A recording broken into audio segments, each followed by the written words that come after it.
What's up, you guys, and thank you for tuning in to another video with the Fat Gay. My name's Isaac, and today we're going to be talking about something a little bit different. We're going to be talking about the importance of celebrating non-scale victories.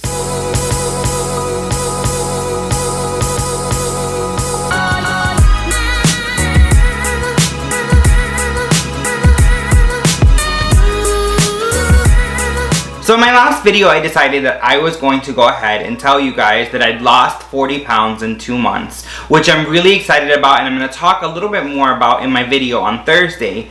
But for today, I want to talk about those times where you get on the scale and you don't exactly see a decrease in the amount of weight that you've lost.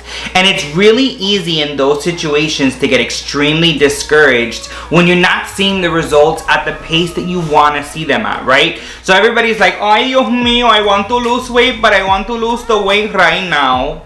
Well, guess what?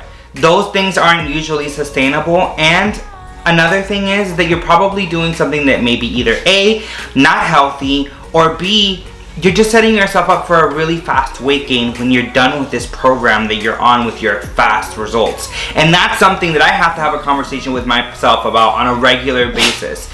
Bless you. So today, we're going to talk about why it's so important to look at your non-scale victories and really, okay. So I don't know if you see that I'm rocking back and forth, and that's because this little bozo back here is literally laying on the bed, pushing me forward. Hey!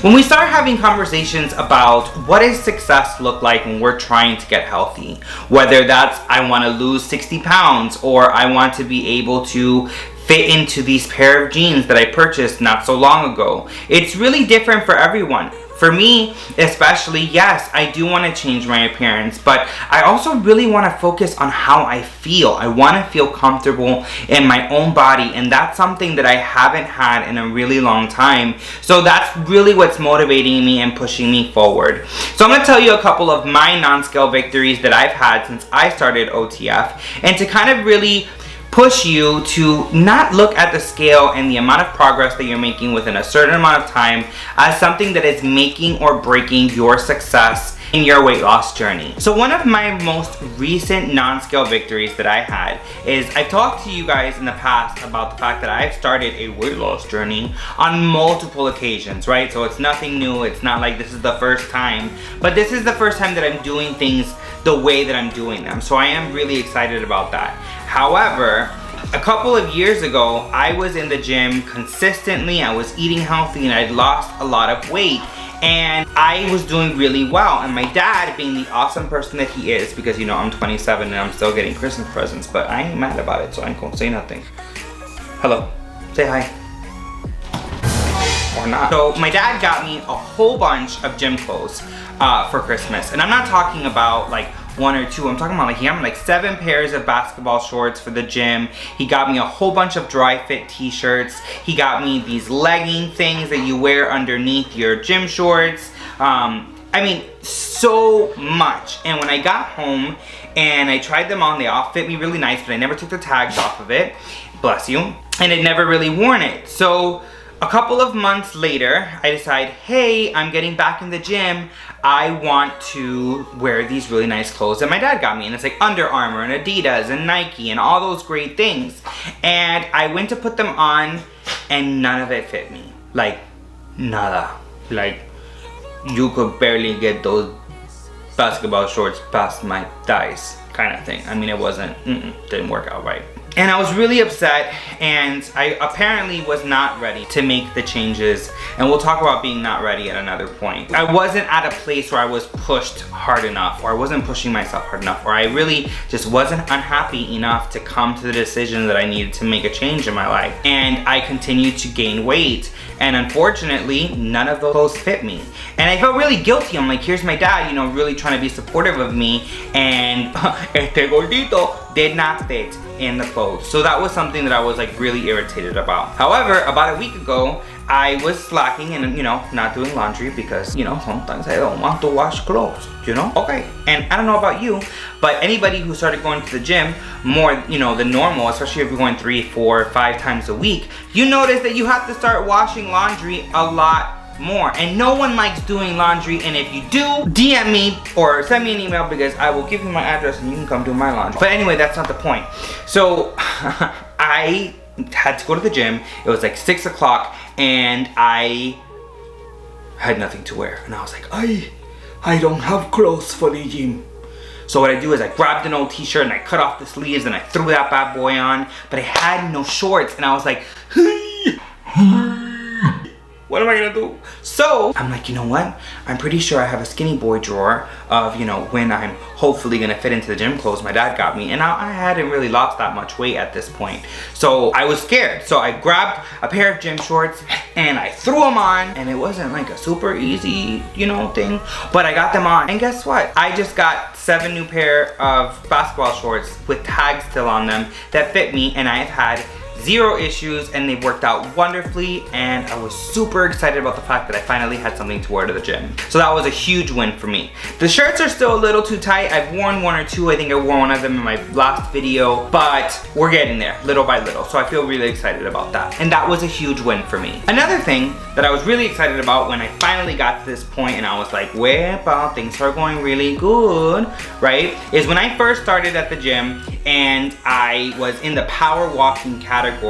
I got really frustrated because they say that you should be walking between a 3.5 miles per hour and 4.5. That's your power walking, you know, area. Well, apparently my body missed the memo, because when it comes to a 3.5 and a 4.5 when I first started, it was a no-no, a no-no, a no-no, a big no-no. Okay, I would try and I get in like 2 minutes and I'm like clutching onto the rails and like my little legs are going. Didn't work out. I could not get through a 20-minute tread block at those speeds. Until about a week ago, I was at like anywhere from a 2.5 to 2.8 being my base pace. You know, it was still getting me into the orange zone, but it was really difficult for me and I wasn't seeing the results that I wanted to as far as progress on the treadmill. Now fast forward about a month and a half in, or about a month in, I started, you know, of course, increasing my push paces and my all outs. If you don't go to Orange Theory Fitness or you have never tried it, then when I say push and all out, those are different categories to like what part of the workout you're in, especially for the tread blocks or when you're doing the rower. It just basically means increase the pace that you're going.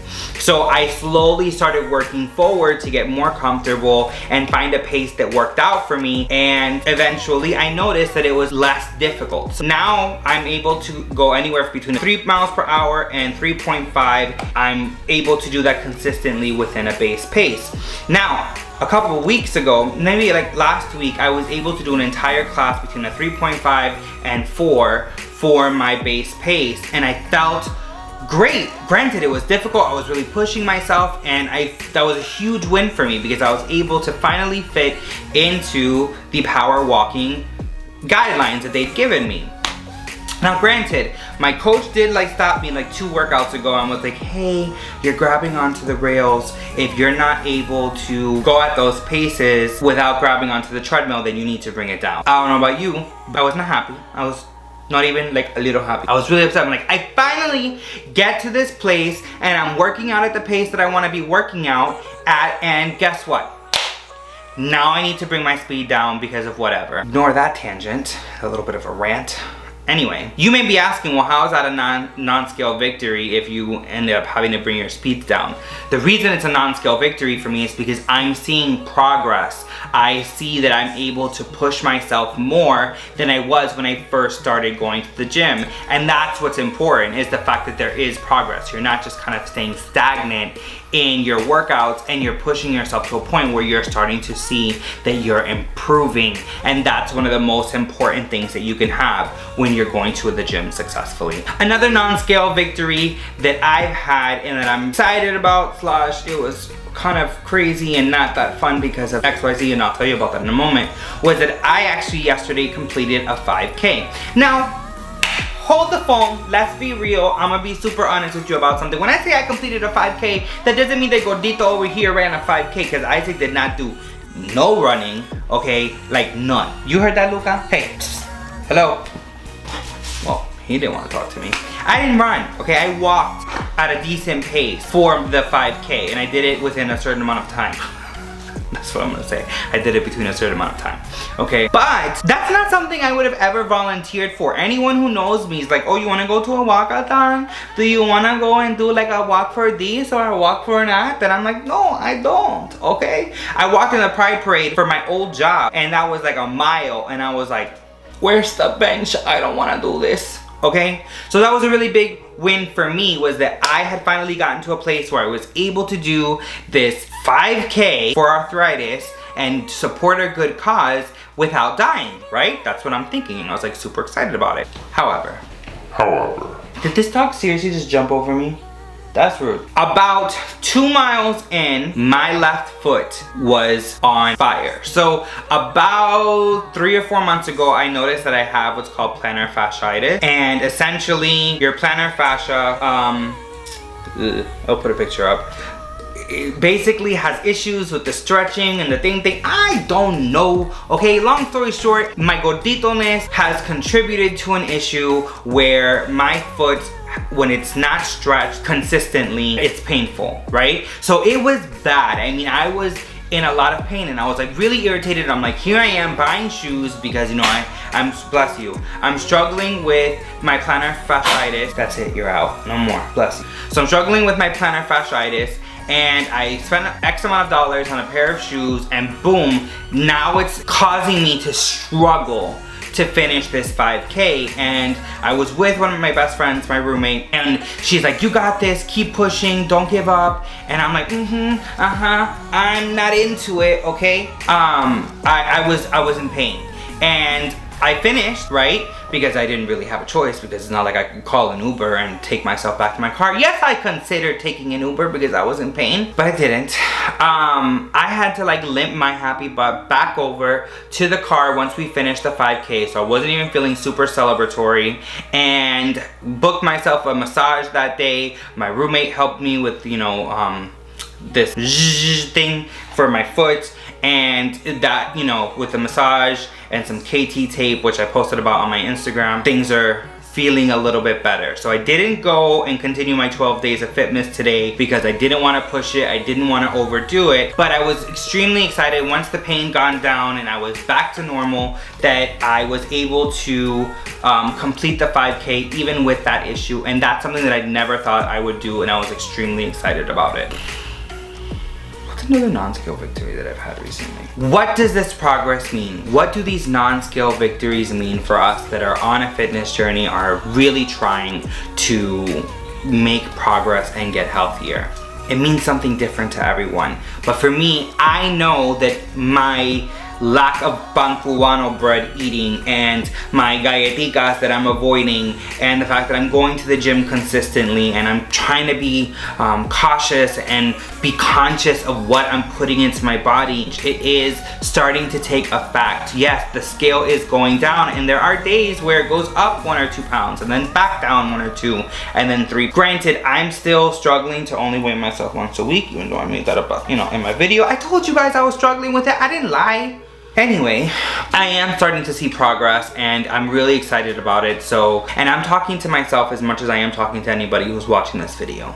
So stop being so hard on yourself, recognize when you're making progress, and recognize when something is a win, even when it doesn't feel like it is. All right, everyone. That's it for today's video. If you haven't already, please hit the subscribe button if you want to see more videos like this one. Also hit the bell icon so that you can get notified when I post a new video. I post new videos on Mondays and Thursdays, and I also am posting daily on my social media, mainly Instagram and Facebook. If you like seeing videos with me and Luca, make sure that you catch our next video on Thursday. Have a great one.